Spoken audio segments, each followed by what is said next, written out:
স্বাগত দীপ্ত সংবাদের সঙ্গে আছি আমি মেহনাজ মনি। গাজীপুরের সাবেক মুক্তিযুদ্ধ বিষয়ক মন্ত্রী আ ক ম মোজাম্মেল হকের বাড়িতে হামলা চালিয়েছে বিক্ষুব্ধ জনতা। এ সময় স্থানীয় কিছু ব্যক্তি তাদের কয়েকজনকে আটক করে মারধর করে। এতে অন্তত 16 জন আহত হয়েছে। শুক্রবার রাতে একদল বিক্ষুব্ধ ছাত্র জনতা মোজাম্মেল হকের বাড়িতে হামলা চালায় ও ভাঙচুর করে। মসজিদের মাইকে মন্ত্রীর বাড়িতে ডাকাত পড়েছে বলে ঘোষণা দেওয়ার পর লোকজন এসে হামলাকারীদের কয়েকজনকে মারধর করে। সেনাবাহিনী ও পুলিশ ঘটনাস্থলে গিয়ে পরিস্থিতি নিয়ন্ত্রণে আনে এবং আহতদের উদ্ধার করে হাসপাতালে পাঠায়। তাদের মধ্যে 9 জনকে ঢাকা মেডিকেল কলেজ হাসপাতালে ভর্তি করা হয়েছে।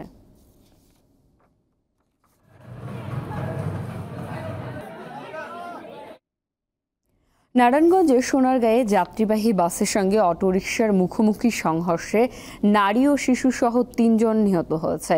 শুক্রবার সন্ধ্যায় ঢাকা চট্টগ্রাম মহাসড়কের কাঁচপুর সেতুর ঢালে এই দুর্ঘটনা ঘটে। এই সময় আহত হয়েছে 2 জন। নিহতরা হলেন কাকুলি আক্তার, তার ছেলে আরিয়ান এবং অটোরিকশা চালক আনিসুর রহমান। কাঁচপুর হাইওয়ে থানার ওসি কাজী ওয়াহিদ মুর্শেদ জানান, শুক্রবার সন্ধ্যায় সিদ্দিরগঞ্জ থেকে উল্টো পথে অটোরিকশা আসার সময় ঢাকাগামী একটি যাত্রীবাহী বাসের সাথে মুখোমুখি সংঘর্ষ হলে ঘটনাস্থলে 3 জন মারা যায়। দুর্ঘটনায় কবলিত বাস ও অটোরিকশা জব্দ করা হয়েছে।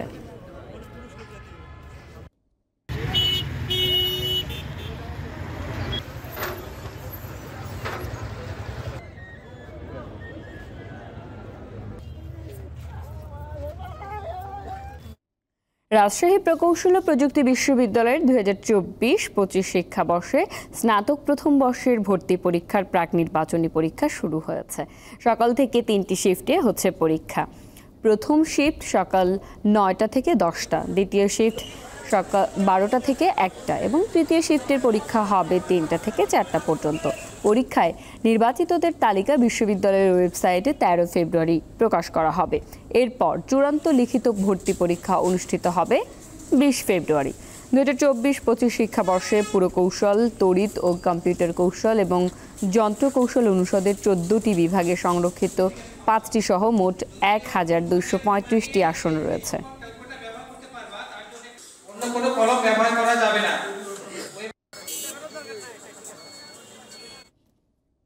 সুনামগঞ্জে বাসের সাথে মুখোমুখি সংঘর্ষে অটোরিকশার 2 যাত্রী মারা গেছে, আহত হয়েছে 2 জন।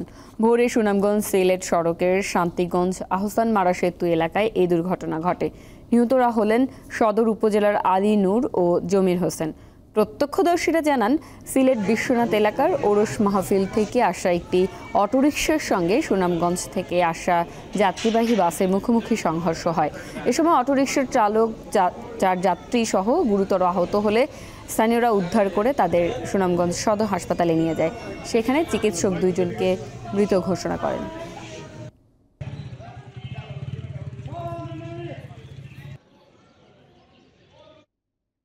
জমি অধিগ্রহণের 10 বছরেও হয়নি শরীয়তপুর আদালত ভবন নির্মাণ।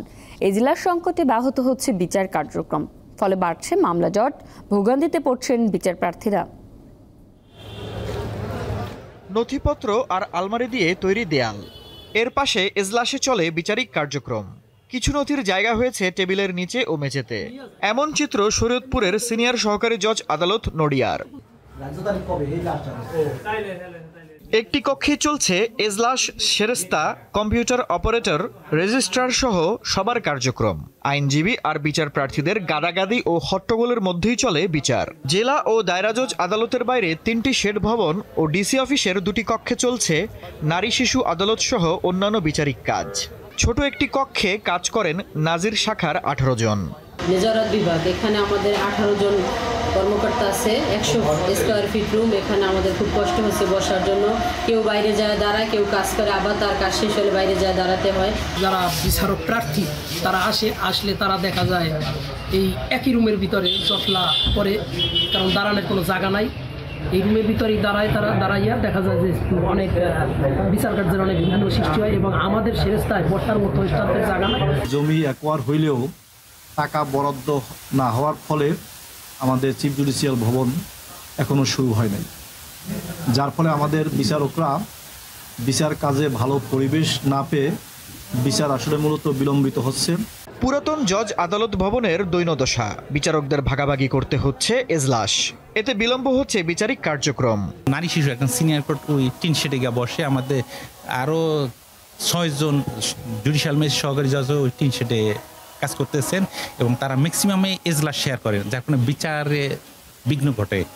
আর আমাদের জসিম ম্যাজিস্ট্রেসি মিল্লা প্রায় 160 জন কর্মচারী, ম্যাক্সিমামে রুমে বসতে সমস্যা, গাদাগাদি করে বসতে হয়, কাজের সমস্যা হয়, নথি রাখতে সমস্যা, যার কারণে নথি খুঁজে পেতে সমস্যা হয় এবং বিচার কাজে চরম বিঘ্ন সৃষ্টি হচ্ছে। জমি অধিগ্রহণ, ডিজিটাল সার্ভে, সয়েল টেস্ট সম্পন্ন হলেও নতুন জুডিশিয়াল ম্যাজিস্ট্রেট ভবন নির্মাণ সম্ভব হচ্ছে না। কিন্তু কেন? সিজিএম কোর্ট নির্মাণ কাজের জন্য জমি অধিগ্রহণ করা হয়েছে, আমরা সয়েল টেস্ট করছি, ডিজিটাল সার্ভে করছি, এখন প্রকল্প অনুমোদন হইলে আমরা এই কাজটা শুরু করতে পারি এবং এই কাজ শেষ হইলে সিজিএম এর বা সকল স্টাফ ওই বিল্ডিং এ শিফট হলে অফিসের যে এখন স্পেসের সমস্যা হচ্ছে এটা ঠিক হয়ে যাবে। ভবন নির্মাণ হলে কেটে যাবে মামলা জট, কমবে বিচার প্রার্থীদের ভোগান্তি, বলছেন সংশ্লিষ্টরা। দীপ্ত বার্তা কক্ষ। এবারে আন্তর্জাতিক প্রসঙ্গ। আবারও যুক্তরাষ্ট্রে বিমান বিধ্বস্ত হয়ে প্রাণ গেছে 9 জনের। আন্তর্জাতিক গণমাধ্যম জানিয়েছে আলাস্কা অঙ্গরাজ্যে একটি যাত্রীবাহী উড়োজাহাজ বিধ্বস্ত হয়েছে। এতে উড়োজাহাজটির চালক এবং সেখানে থাকা 9 জন ক্রু ও যাত্রীর সবাই নিহত হয়েছেন। আলাস্কার পুলিশ জানায় বিধ্বস্ত উড়োজাহাজটি ছিল মার্কিন বিমান পরিষেবা সংস্থা বেরিং এয়ারের একটি সেসনা ক্যাটাগরির ছোট আকারের বিমান। এর আগে গত 29 জানুয়ারি ওয়াশিংটনে সেনাবাহিনীর একটি ব্ল্যাক হক চপার হেলিকপ্টারের সঙ্গে বিমানের মুখোমুখি সংঘর্ষ হয়। এতে টুকরো টুকরো হয়ে পোটোম্যাক নদীতে ডুবে গিয়েছিল যাত্রীবাহী বিমানটি। ওই ঘটনায় বিমানের চালক এবং 68 জন যাত্রীর সবাই নিহত হয়েছিলেন।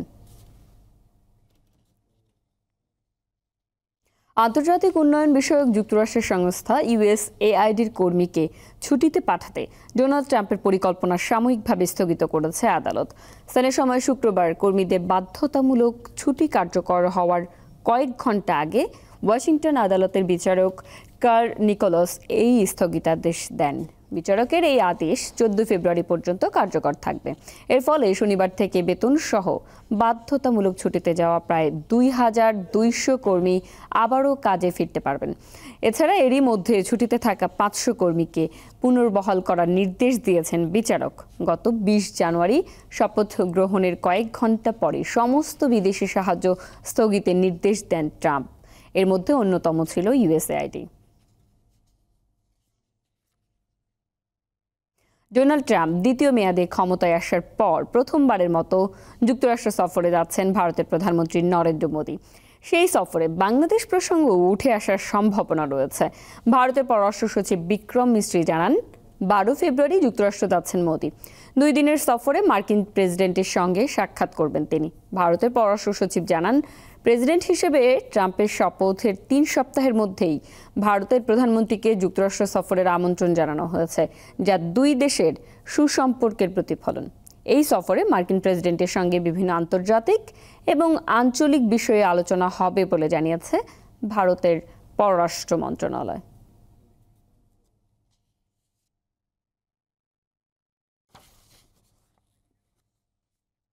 বাংলাদেশ কমিউনিটি দুবাই ও উত্তর আমিরাতের উদ্যোগে মুশরিফ পার্কে অনুষ্ঠিত হয়েছে বার্ষিক বনভোজন ও ক্রীড়া প্রতিযোগিতা।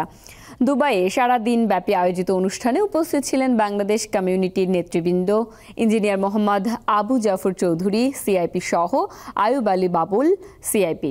আমিরাতে বিভিন্ন প্রদেশ থেকে বাঙালি প্রবাসীরা দৃষ্টিনন্দন পোশাকে রাঙিয়ে তোলে অনুষ্ঠান।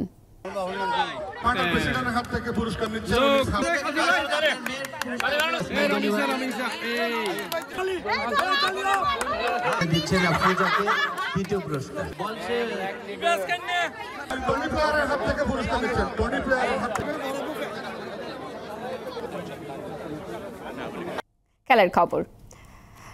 চ্যাম্পিয়ন্স লিগের ম্যাচে মঙ্গলবার রাতে রিয়াল মাদ্রিদের মুখোমুখি হবে ম্যানচেস্টার সিটি। নকআউট পর্বের জন্য স্কোয়াডে পরিবর্তন এনেছেন কোচ পেপ গার্দিওলা। চোট থেকে পুরোপুরি সেরে ওঠেননি রদ্রি। তবুও অভিজ্ঞ এই মিডফিল্ডারকে স্কোয়াডে রেখেছেন তিনি। লস ব্ল্যাঙ্কোদের বিপক্ষে শেষ 16 প্লে অফ ম্যাচের জন্য ব্রাজিলের ডিফেন্ডার রেইসকে স্কোয়াডে রাখা হয়নি। জানুয়ারির ট্রান্সফার উইন্ডোতে সিটির সাথে চুক্তিভুক্ত হওয়া নতুন 3 ফুটবলার মিশরীয় স্ট্রাইকার ওমার Marmoush, Spanish midfielder Nico Gonzalez ও উজবেকিস্তানের ডিফেন্ডার আব্দুল খদির কুজানভকে চ্যাম্পিয়ন্স লিগের স্কোয়াডে রেখেছেন গার্দিওলা। দর্শক, এই ছিল এখনকার মতো। আমাদের পরবর্তী সংবাদ বেলা 3টায় দেখার আমন্ত্রণ রইল। এছাড়া তথ্য ও বিনোদনের নানা খবর পেতে যুক্ত থাকুন দীপ্ত ডিজিটাল প্ল্যাটফর্মগুলোতে। ধন্যবাদ।